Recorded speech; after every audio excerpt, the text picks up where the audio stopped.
We have been discussing concepts related to crack initiation and life estimation in this chapter, and we had looked at in the last class for the growth of a fatigue crack. Paris came out with a very elegant empirical relation relating dA by dN and delta k.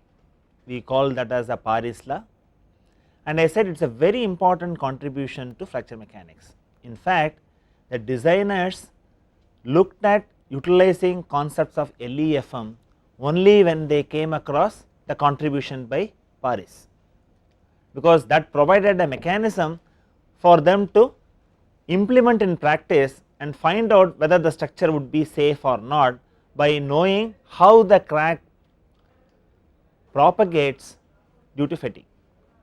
And I also mentioned it is a very complex phenomena, and environment has a very important role to play in crack growth. The ingenuity of Paris law was he got the kernel of how the crack grows. If he had looked at all issues and attempted to arrive at an empirical relation, he may not have arrived at an empirical relation at all. And now we will see in the discussion today how modifications of Paris law are utilized to explain various phenomena observed in actual experimentation. And in fact, before this chapter we had also discussed modeling of plastic zone at the crack tip. That knowledge would be useful to understand the phenomena observed in the experiments. So, that is the reason why that chapter was covered earlier, and now we will take up a very important contribution by Elber. This was done in 1970. He brought out a concept called crack closure, and what he observed was a fatigue crack growing under cyclic tension can close on itself at about half the maximum load, and this was purely an experimental observation. Based on the experimental observation, he arrived at this kind of a very interesting result. This effect becomes significant for crack growth calculations under random loading. So, you will have to keep in mind fatigue is one of the most difficult type of loading that acts on the structure. You will invariably have variable amplitude loading, and one of the difficulties is finding out the actual load spectrum. It is not simple. There are methodologies available, and you have to study the literature and then only calculate the actual load spectrum. So, invariably you will have variable amplitude loading. From modeling point of view, we may study under constant amplitude loading how the crack grows, but if you want to take the knowledge to the field, you will have to account for random loading, and if you go for random loading, you will have to bring in the observations of crack closure into your life estimation calculation. And what we find is the crack closes about half the maximum load. And how does the crack open? What is the difficulty in the experimentation? In practice, the crack does not open uniformly along its front, and there is a continuous transition from closed to open, making experimental determination of the opening stress difficult. See, unless you make certain observations by experiment and then identify these aspects have to be modeled by a numerical model, you cannot develop a numerical model. So, initially you need to have experimental observation for such complex phenomena. So, one of the difficulties is how to see whether the crack is fully opened or not, and how do you judge whether a specimen displays crack closure phenomena, people also have methodologies to look at that, and one of the simplest way is to get the load deflection curve. So, if you get the load deflection curve for a cracked body, experiencing crack closure is bilinear. This is the observation, and you have the displacement versus applied stress, and if you look at the stress displacement relationship is bilinear. So, you have slope changes from the initial to later part. Initially it is more stiff, initial slope is dictated by the closed crack. So, that means crack behaves as if it is smaller in length. Then you have a slope which is different. At higher loads, because the crack is fully opened, the slope is also different. So, if a fatigue cracked specimen experiences a stress displacement behavior as bilinear, which is a model again.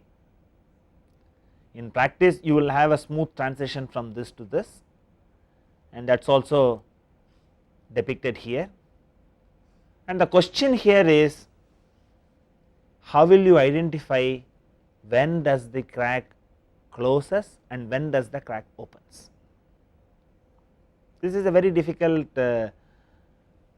measure experimentally, and people have found various ways to do that.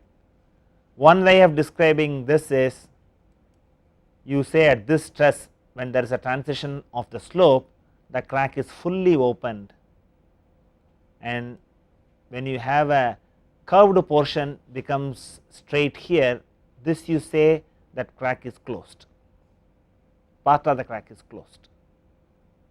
So, this is one way of estimation. At this stage it is also wise to look at what was the history in the case of crack closure. Initially people did not believe that crack closure could happen. This was done by Elber. There was an article written by him in Current Contents in 1983, and in that he says the original discovery of the crack closure phenomenon was made when I was a graduate student at the University of New South Wales in Sydney, Australia. Rather than being the result of years of directed effort, it was a split second observation made while cutting up a fatigue cracked plate. See, this is very important. Sometimes you do a very systematic study, yet you do not get a result.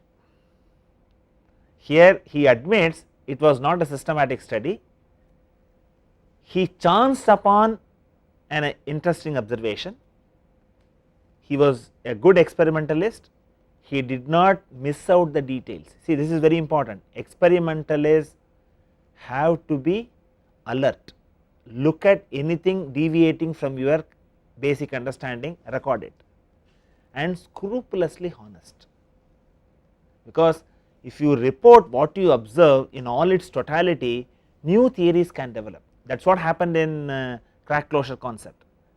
In fact, when he reported, it was not accepted by the community, it was rejected also. I will read his quote further. He says, because of the geographic location, I was not aware during the ensuing months during which I wrote up that discovery into my thesis that I was going to contradict many of the existing teachings in fracture mechanics, or how much that phenomenon contributed to the resolution of the complexity of crack growth under variable amplitude loading. And what is interesting is the next few sentences, it says like this: after having my thesis initially rejected by the first American reviewer, I went to the Federal Republic of Germany to continue my research, and the story goes like this. Poor fellow, he found a very nice observation, and when he reported, because the conventional thinking was not able to accept that crack can close, so they rejected the thesis. Then he carried on, he joined NASA Langley Research Center. Now it is an accepted practice. In fact, what I am reading is from current contents. This says this week's citation classic, it was published in December 12, 1983, where his paper on the significance of fatigue crack closure, damage tolerance in aircraft structures, published as ASTM STP 486, had a very high citation of 240, I think that is what I remember, 240 citations, and it is discussed as a citation classic, which was originally rejected. It became a citation classic, and we will further see what the crack closure concept is all about. So, this is what I had mentioned, which is summarized again. Elber in 1970 demonstrated through a set of carefully planned experimental investigations that a fatigue crack propagating under 0 to tension loading, that is R to I equal to 0, might be partially or completely closed at 0 load.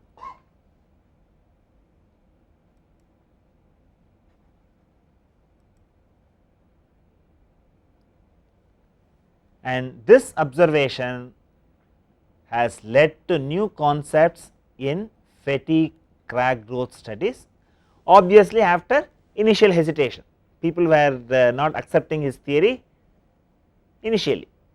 Once it was convinced, people said how it could be modeled. The ultimate usage of this observation is how do you modify your crack growth calculation.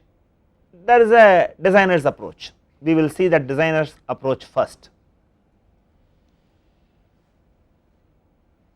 So, what they have done is, to account for crack closure, designers employ a modified Paris law, which is as follows.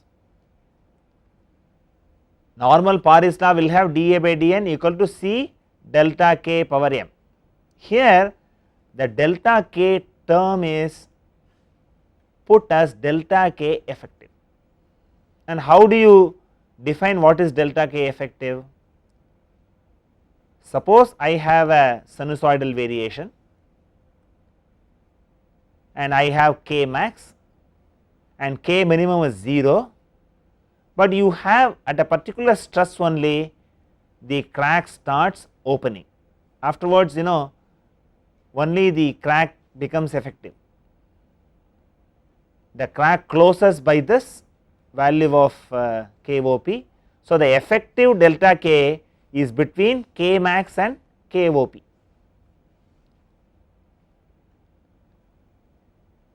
So, people could embed the phenomena of crack closure by taking delta k effective. Now, the question is how to find delta k effective. That is where the challenge lies. It is not a simple task. Conceptually, the crack is effective only part of the cycle. So, you look at what is the effective delta k rather than the actual delta k. So, you have to find out how to get delta k effective. Several models have been proposed. People have done experimentation and calculated it, and you will also have to bring in the effect of stress ratio R. As a function of R, how does delta k effective changes? So, this is how research proceeded, and we will see how they develop delta k effective. So, delta k effective is k max minus k opening, where KOP is the value of K1 when the crack opens completely during the cycle, and this is difficult to evaluate, but we have to do that if I have to embed crack closure in our crack growth calculation. There are empirical relations reported, and in order to ensure that crack closure indeed happens, Elber also provided fractographic evidence to show that crack closure could affect the shape of the striation pattern. See, if you look at the history also, whoever reports the discovery has to justify, yes, his discovery is correct. If he does not do that homework, that concept does not get recognized. We had seen the case of Dugdale model, he had performed the experiment, but he did not report the result. So, there was skepticism among the practitioners not to accept Dugdale model in the initial stages. Once Hahn and Rosenfield provided the experimental evidence, people started using Dugdale model. So, in the case of Elber, when he reported the crack closure, later he also provided fractalographic evidence to show such a thing happens, and the effect is the striation peaks are flattened due to deformations during crack closure. And as I mentioned, one of the important issues is how to estimate the stress intensity factor corresponding to fully opened crack.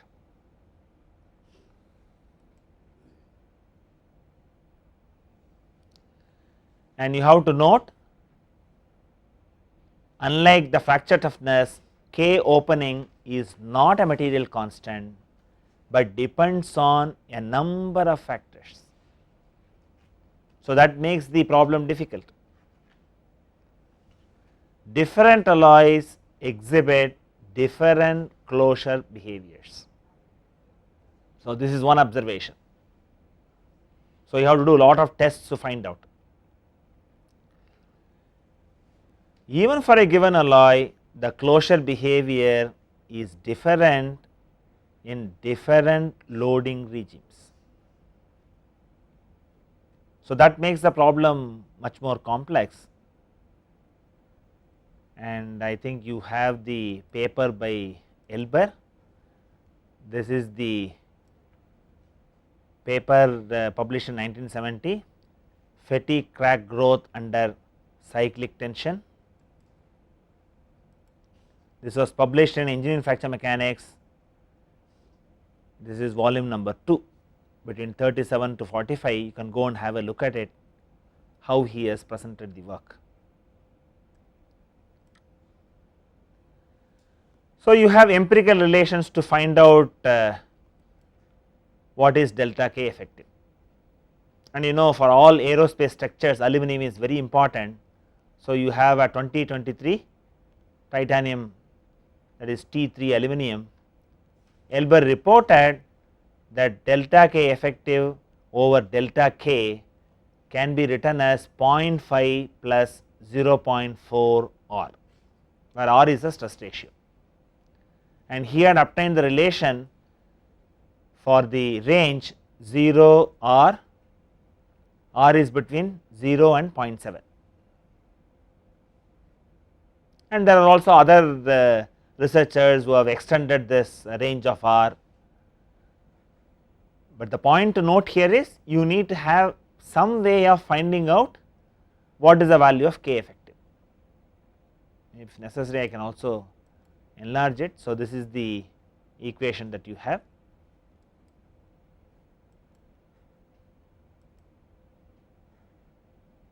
And another researcher reported that if negative R is to be considered, then one should use the following formula for the same alloy. This is little more elaborate, we will also have a look at it, show here whichever way it goes out, but you can write the expression delta K effective divided by delta K equal to 0.55 plus 0.33 R plus 0.12 R squared. This is from R equal to between -1 to 0.54. R lies between -1 and 0.54. You have another expression. See, the point here to note is, you have empirical relations available. So, look at the literature, find out for your given alloy what is the empirical relation to use, then you will be able to use concept of crack closure. And what is the current focus of crack closure? Because initially people were not ready to accept crack closure. once they have started accepting, people also have done additional work. A great deal of effort has been taken by various researchers to measure, characterize and predict crack closure behavior and its effect on crack growth rates. A majority of this research has been experimental in nature. That is what I said, the phenomena is complex. So, initially you have to understand what is happening through experiments. With such inputs, it is possible for you to develop numerical models. And what is the main difficulty in the experiment? One of the main difficulties in experiments is obtaining the information of displacement histories at midsection in a thick specimen. See, I have already mentioned the crack opening is not uniform along the front. So, you have to ensure if I have thick specimen, the in between portion, whether it has opened or not, I have to have experimental measurement, only then it will be more realistic. That poses a challenge. It is challenging as it is not easily accessible.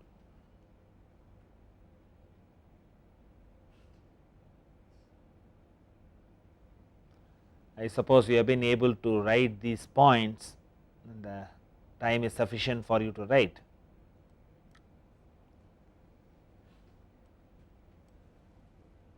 Having seen that the experiment is difficult, the current focus is on developing appropriate numerical models to study the phenomena.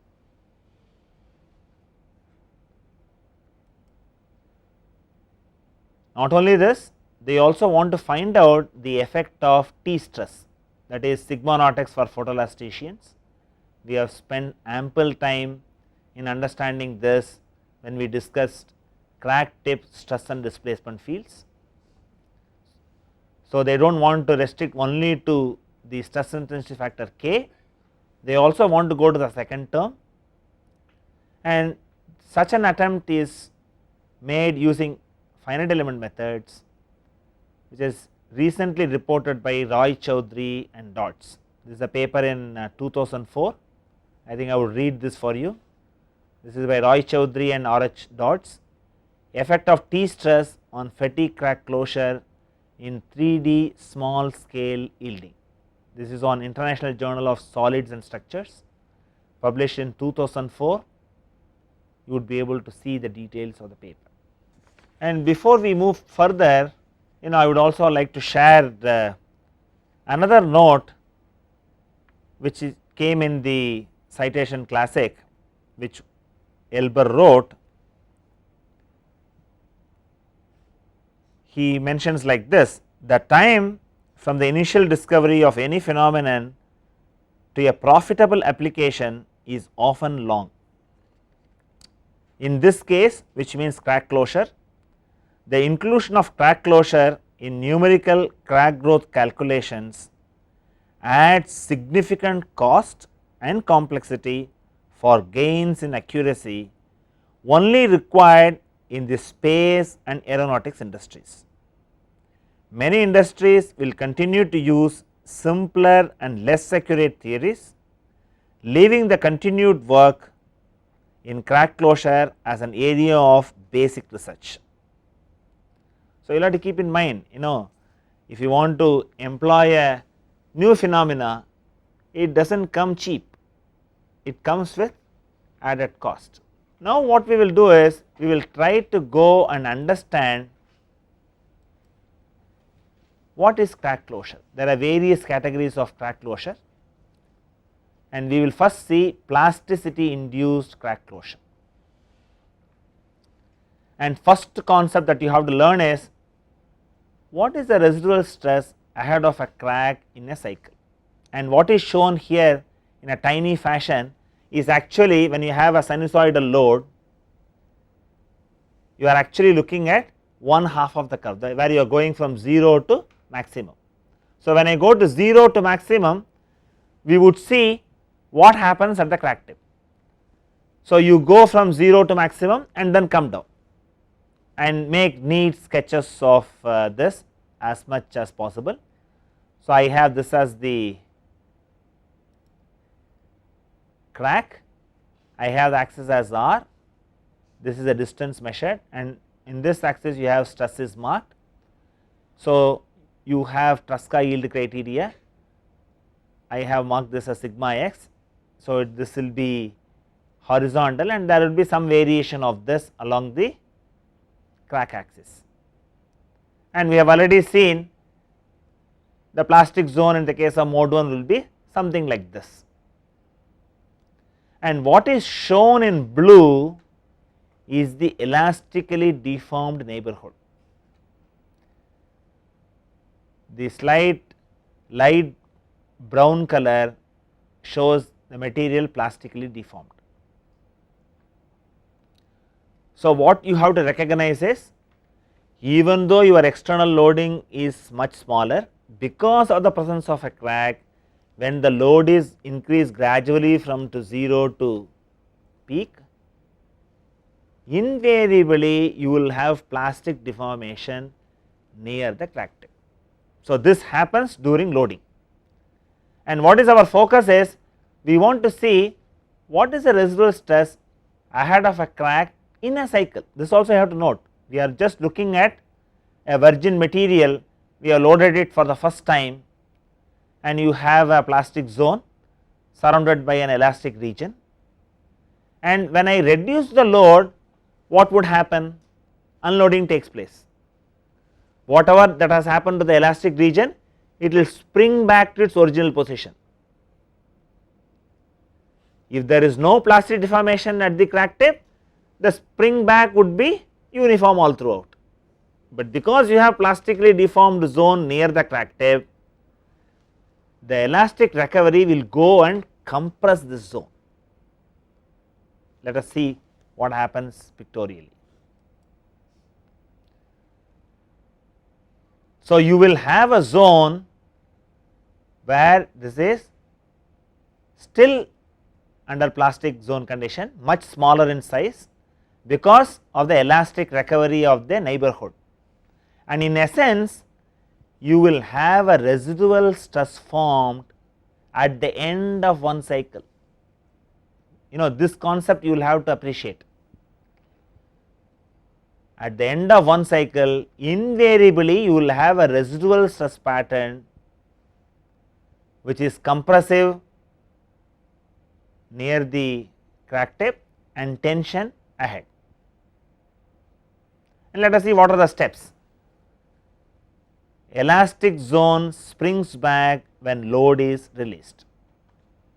In the process, introduces a compressive load on the plastically deformed portion.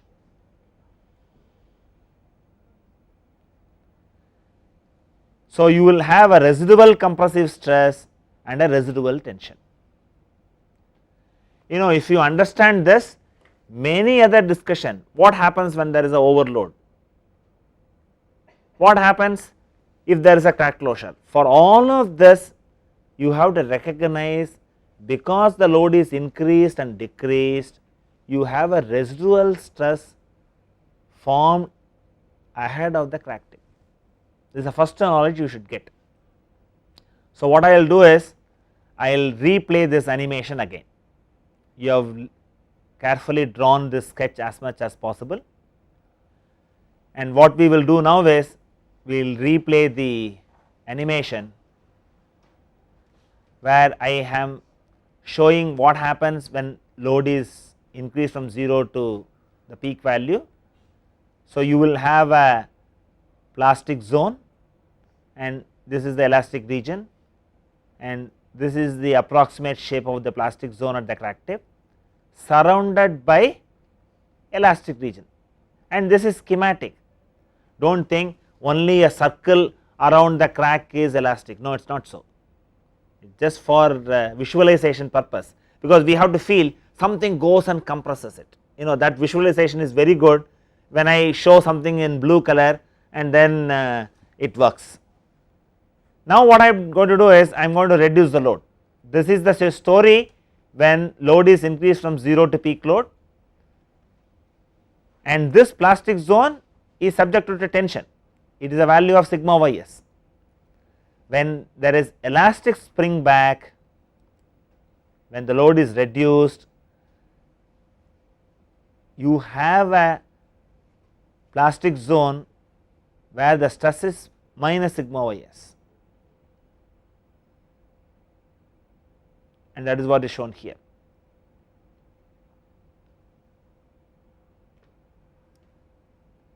And you have a compression followed by residual tension.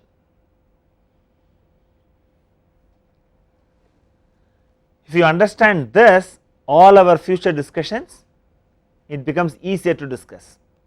Now you have to see, if I have multiple cycles, the crack will go through a plastic wake. We will see that also. I have very nice set of animations and we will see through that.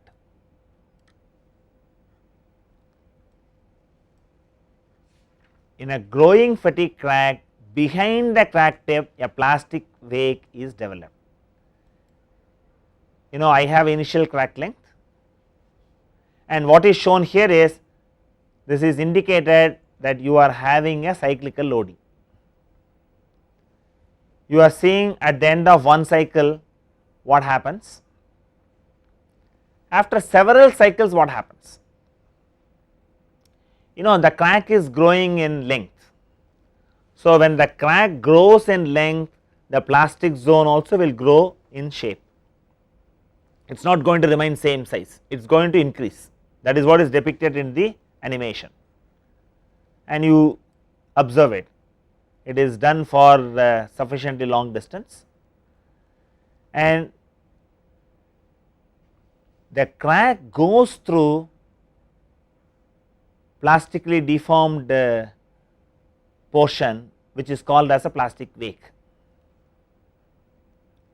And what Elber postulated was that crack closure is due to the existence of residual strain in the plastic wake. See, if there is no fatigue loading, you will not have residual stress formation, because the load is increased and decreased, there is a residual stress formation. Because of the residual stress, the crack has to wade through that. Because of the existence of residual strain in the plastic wake, crack also closes. We will see how. I have an animation which explains that, but you have to recognize, as the crack grows, the plastic zone sizes keeps increasing, and also formation of plastic wake, and this goes with your cyclical loading. That is what is depicted below.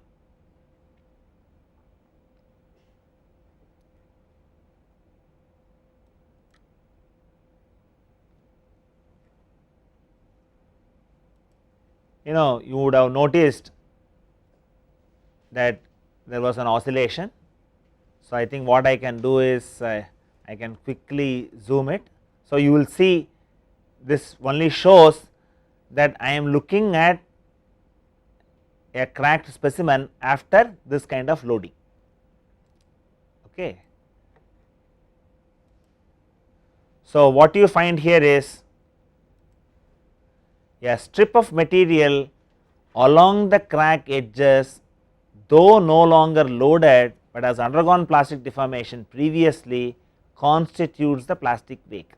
We had seen it in the previous slide, and what is depicted here is, I have a cyclical loading and I am discussing what happens at this point, that is, after a few cycles at the peak load, the story of the crack would be like this. I would have a crack fully open, but it would have a plastic wake.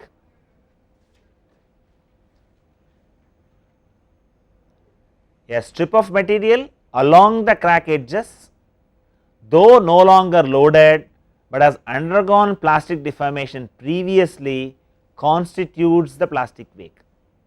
So, you have the plastic wake shown. Suppose I reduce the load, what happens? When the load is reduced due to permanent elongation of the crack lips, they close before the load is 0. So, that is what is shown here.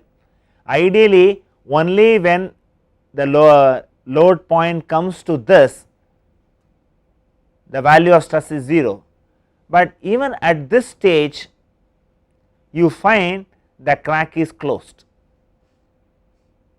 So, the effective SIF has to be calculated from this point to this, it cannot go from 0 to K max. So, that is the issue that is being discussed. So, what you are really looking at is, because of cyclical loading, if the load is increased and decreased, there is residual stress formation. If I have multiple cycles like this, the crack has to go through the plastic wake, and the plastic wake makes the crack faces to close before the load reaches 0. So, that means only part of the loading is really felt by the crack, that is why we have K effective, and this was the model proposed by Elber, and later similar models have been proposed for various situations. So, what you have here is the crack is fully open when the load is at its peak, but the crack is closed even before the load has reached 0. So, that is the issue that you have to keep in mind, and this explains how to understand the phenomena of crack closure.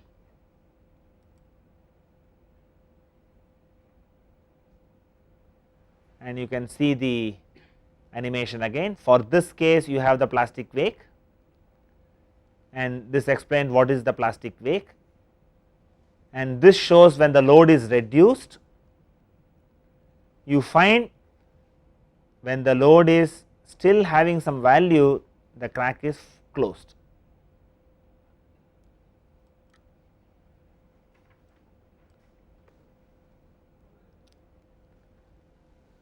And you also have the typical residual stress pattern at 0 load, and I think I can magnify this for you. So, I have this as closure stresses, and you have a residual tension here, and because of this the crack surface is close, and this need to be appropriately modeled in your dA by dN calculation, and that is what is given in the next slide. In view of this, the crack faces do not open until K reaches K opening. You have already drawn this graph. This is just to emphasize that you have to use a delta K effective, and we have also seen this becomes significant when you have random loading. For constant amplitude loading probably you may not want to use it, but for space structures you will have to definitely do, is the recommendation by Elber, and it comes with a cost, it does not come cheap. Once you have appreciated this, there are also other models that are given which are easy to understand on a similar logical framework. Crack closure can also happen because of phase transformation. The residual strain developed as a result of a phase transformation produced by applied stress also causes crack closure. The physical appreciation of phenomena is very similar to plasticity induced case. Instead of the plastic wake, here it would all be dictated by the phase transformation, otherwise there is comparison between the two, and that is what is mentioned here. This is similar to the plasticity induced crack closure.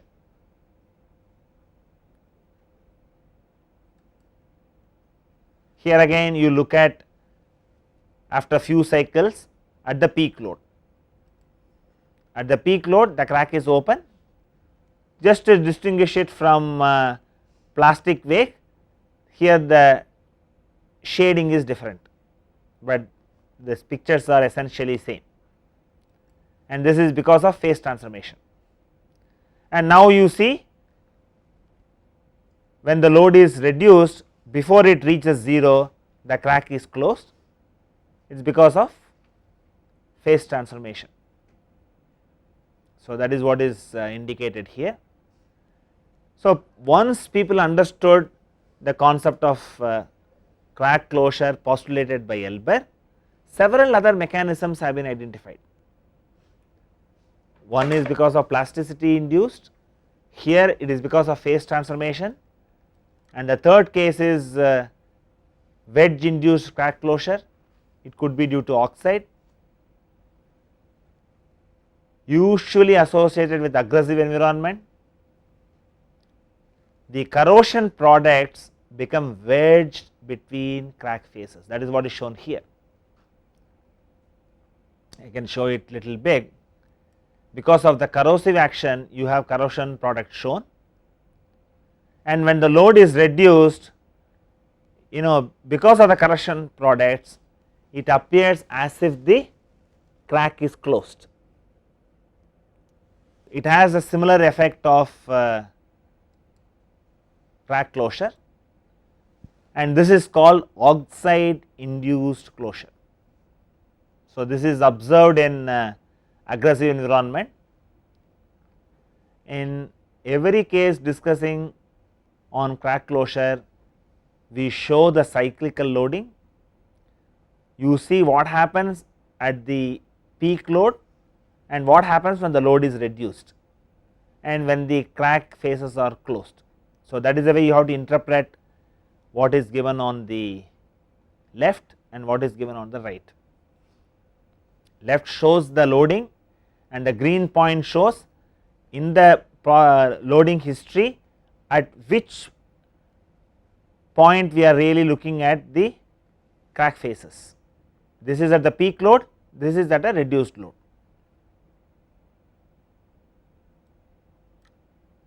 Then you also have roughness induced closure, this is another phenomena, and what is reported is microscopic roughness of the fatigue fracture surface caused this.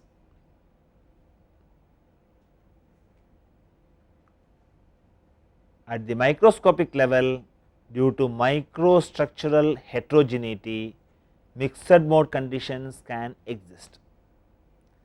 Once you come to here, too much of material science knowledge you need to have, it is all highly exaggerated pictures I am going to show. So, do not come and say why you put the crack faces as jagged. At such high magnification, even a straight edge would appear jagged only. So, you have to look at, these are not macroscopic pictures, highly magnified microscopic pictures, that is the way how to look at it. And what is mentioned is the displacement due to mode 2 can cause mismatch between upper and lower crack faces, contributing to crack closure phenomena. And we will also see that as a picture. Here again you see the load history, at the peak load you are looking at it, and at the reduced load you have a picture like this. I think I could magnify it for you, and this is called the mode 2 induced closure, and this mode 2 loading comes at the microscopic level.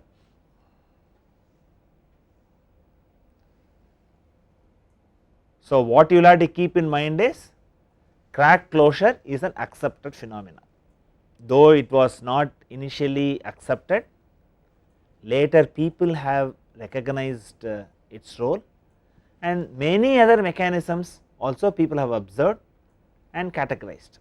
So, in all those cases you should have a methodology how to find out delta K effective. So, you have to perform more tests and look at the literature and find out how to get the delta K effective. Only then you will be able to use the crack closure model for finding out the dA by dN. So, there is also another important aspect that you have to keep in mind. Suppose I have an overload, is it beneficial from fracture mechanics point of view or not? See, if you recall in my earlier discussion, I have said plasticity is a friend of fracture mechanics. In fact, we would argue based on that only, and people have noticed if you do proof testing occasionally, the life of the structure is improved. In proof testing, what do? They load the structure up to 125% of the load for which it is designed. So, you are really putting an overload at periodic intervals. People have observed from actual practice that it has helped the life of the structure, and you will have a proof based on plastic deformation that overload really helps, and overload of what kind, that is another question. Okay. So, we will look at a graph like this. On the x axis you have a number of kilocycles, on the y axis the length of the crack is put, it is a log graph on the y axis, and initially you take a constant amplitude, and let us see how the crack growth for this case is. You also have some numbers given to this, it is varying from 48 MPa to 113 MPa, and you find the crack growth is something like this. Suppose after some time I have an overload which goes from positive to negative, it goes to 188 MPa to minus 28 MPa for the purpose of this graph. And how does the crack growth looks like? So, definitely the rate at which crack grows after an overload going from positive to negative is definitely smaller than what you see when you have constant amplitude, but it has not really benefited the structure. Let me take another case where I have an overload only in the positive direction. How does the crack growth rate changes? And what you find here is when there is overload only in the positive direction, there is definitely retardation in the crack growth, and I have another overload here, another overload here. You have to know why is this so. Nevertheless, it is beneficial. So, the wisdom people gain by sheer experience of periodic proof testing of the structure has helped its life. You have an answer from fracture mechanics point of view. What way we are going to look at is the plastic zone would be much larger when I have a overload, the plastic zone would be much larger, that has helped this retardation. So, your modeling of plastic zone is very important, and recognizing when you have a cyclical load, you are going to have a residual stress ahead of the crack tip, and when I have an occasional overload, I will have a very large plastic zone, and this crack has to wade through that plastic zone. So, that in a sense retards the crack growth, and you have a model for that, and this model is proposed by Wheeler. The details of it we would see in the next class. Again he will go back to the basic kernel of how par is reported dA by dN. There would be modification to that which will accommodate the effect of overload, and this is very important in the fracture literature, influence of overload on crack growth.